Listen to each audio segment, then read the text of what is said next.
Well, we had a good run.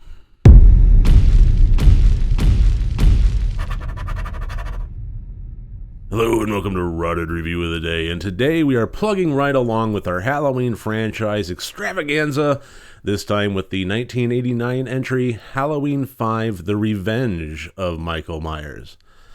Now, it's not often that I'll do a franchise run-through and have good quality movies all the way up until, say, 5.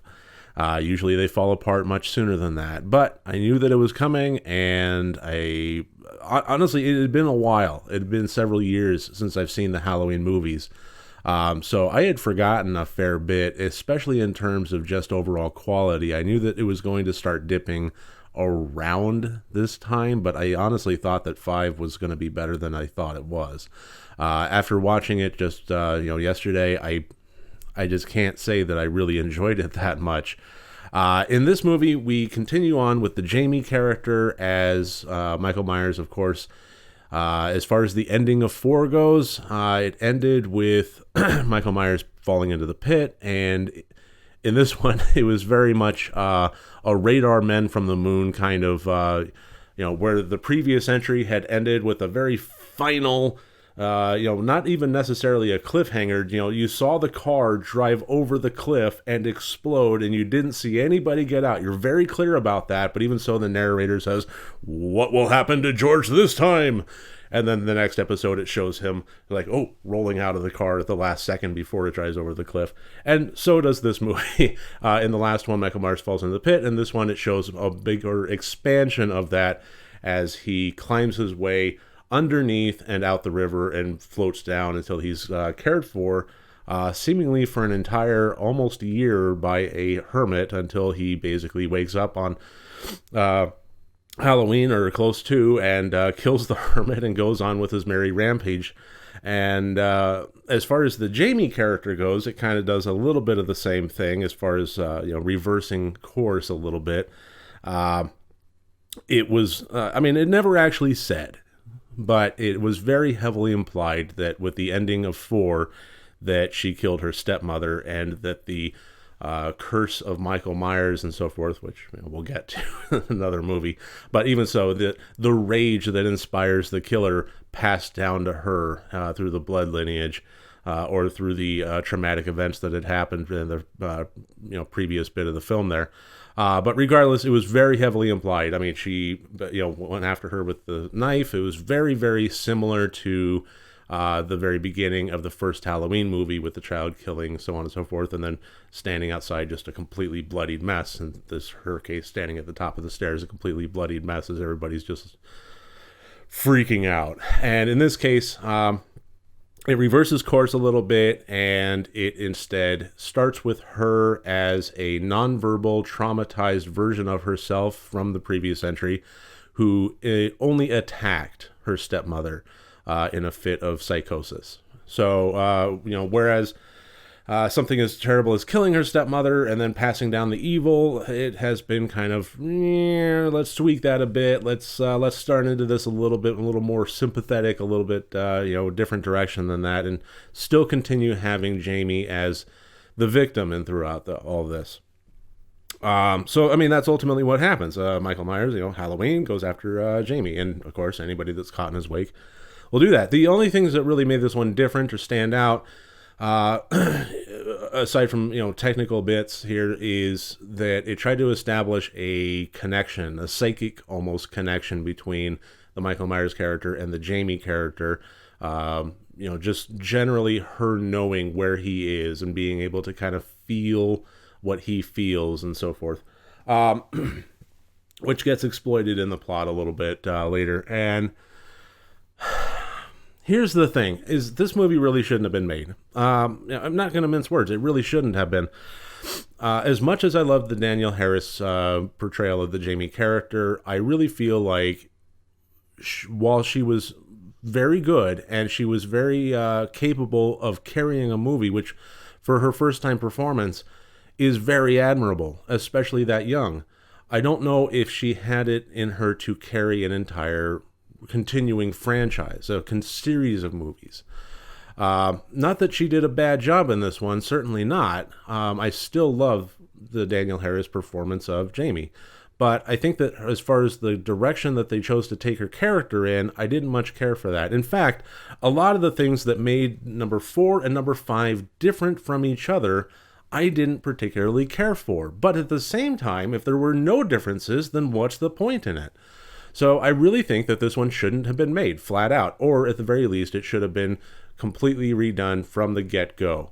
Not necessarily a reboot. I'm just saying that, if you're going to expand on the mythos, if you're going to say, okay, we want to make another movie, we want to bring something different to the table so it's not just repeating ourselves, I think that all the concepts that made the two different should have been rethought, tweaked, modified, completely redone, and come up with a new version of Halloween 5 that had the Jamie character in it, but in a totally different direction. And it sounds like they went through a lot of script rewrites, they went through a lot of hands and a lot of opinions and a lot of last minute stuff.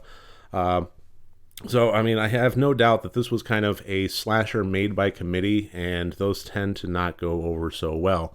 But as far as the things that made it different that I didn't really care for, first of all, the feel of the town. I mentioned in my review of yesterday's movie, Halloween 4, Return of Michael Myers, that one of the things I loved about it was the feel of the town. That when Dr. Loomis came in and said that Michael Myers has escaped, that everybody just jumped to action. They were scarred by the events of the first two movies.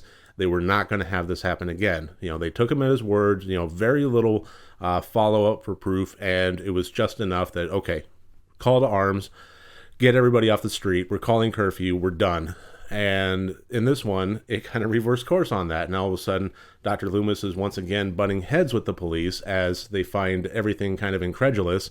And it wasn't until, as the movie really started rolling that all of a sudden strategies were aligned. And it's like, I liked that about 4, and you changed it back to in 5. The connection between the Jamie and Michael Myers characters, it felt halfway there. Let me put it that way. I think that you should have either had it, not at all, or gone full bore and continued on with the ending of 4 as Jamie does inhabit the evil and take this in a totally different direction. As far as there just being a loose connection, that just seemed like a cheap plot device of taking the elements of 4 that you liked, stripping out what you didn't, incorporating into this movie, and then now having a plot device where you can tell the location of the villain through the eyes of this little girl. But having that kind of, halfway there mark, first of all, having Jamie as a, nonverbal traumatized child was heartbreaking in and of itself. But as the Dr. Loomis character is going more and more and more insane, as he every single movie, watching him interact with her in such a lacking of empathy and patience manner as she's basically struggling to just get a word out, it's just it's heartbreaking and infuriating at the same time. One thing that I loved about this franchise is the continuity of having the character of Dr. Loomis in here, and this is one film that I would say I liked having him in this one, but at the same time, he almost became a villain in his own right. Just how terrible he was treating the other characters. His psychosis is starting to wear him down and is starting to make him less of a sympathetic character. And that's a tough sell for me, just because I have enjoyed Donald Pleasance's character in this one so much. To have him go so over the top and so immoral and unethical and harsh, it's a tough sell. That's all I'll say. If they were willing to try and sell me on it, I think that it needed a little bit more of a deft hand than it did. The Man in Black character, there's a mysterious Man in Black character. He shows up, gets off a bus. You mostly just see his boots with the silver tips on them. And I'm not going to spoil anything as far as the ending of this film goes, but what I'll say is that just felt like, I know that it gets explained later as far as another film goes, but just this movie contained until of its own as a review of a contained movie. I didn't see the point. I didn't see, it honestly just kind of felt to me like, whoa, we're going to have more sequels. As it was just a mystery without a payoff, and I just didn't see the point of it. And then the victim characters themselves. Before we would have characters that had a natural attachment to Jamie or to our, protagonist, Laurie. And in this case, it didn't feel very natural. It didn't feel like these characters were in here as a support system for our protagonist or as a natural relationship to our protagonist before things kicked off. It just kind of felt like the red shirts in Star Trek. It felt like they were there to be killed. They were nothing more than cannon fodder.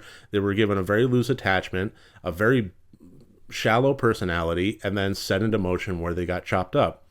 And I know that slashers are not typically the most plot deep subgenres of horror out there, but I do typically like a little bit more character development than that. So those are all the differences between 4 and 5. Even though it had a lot of the same characters, it had a lot of the same tone and feel to it, there were a lot of differences that kind of if you really start closely looking at it, that there may be an element of this where if you liked 4 and you watch 5 and you're not quite there and you can't quite figure out why. It's the same people. It's the same tone. What is it about them? And those are the differences that I found that I just didn't care for. So I'm going to go and throw up all the scores here. As always, 4 different categories, each one worth up to 25 points for a total possible score of 100 points. And this kind of says it all. This is the lowest of the lot so far. And I know that we have some ways to go yet. I know that I don't remember a whole lot about 6, aside from that Paul Rudd's in it, but I know that I didn't care for it a whole lot. Resurrection, I know that I didn't like that one. Regardless, without looking forward too much, I know that we have some ways down the hill to go, but even so, this was the real start of going down the hill, and I think it's unfortunate, but at the same time, like I said at the beginning of this video, I think it's admirable for a franchise of this ilk to have waited so long and to have really good quality entries up until this point. But now we are starting to see the slide, and now the scores are starting to reflect that. So on this note, would I recommend this movie? Only if you're a fan of the Halloween franchise. I would say that as a standalone movie, well, first of all, let's take continuity and storyline out of the equation and just say that as a standalone movie, the quality of it, I really can't recommend it. It really wasn't that great. It wasn't terrible. It just wasn't great. And the previous movies that led up to it were pretty darn great. So no, I really can't recommend it. But if you're going on a Halloween bender, then honestly, if you're going on a Halloween bender, then there's no point in stopping until you get to the very end. Just roll on through, take the bad movies as what they are, and just continue on, because you're on a mission, and so am I. So that should about do it. That's my review of Halloween 5, The Revenge of Michael Myers. I really thank you for joining me here today.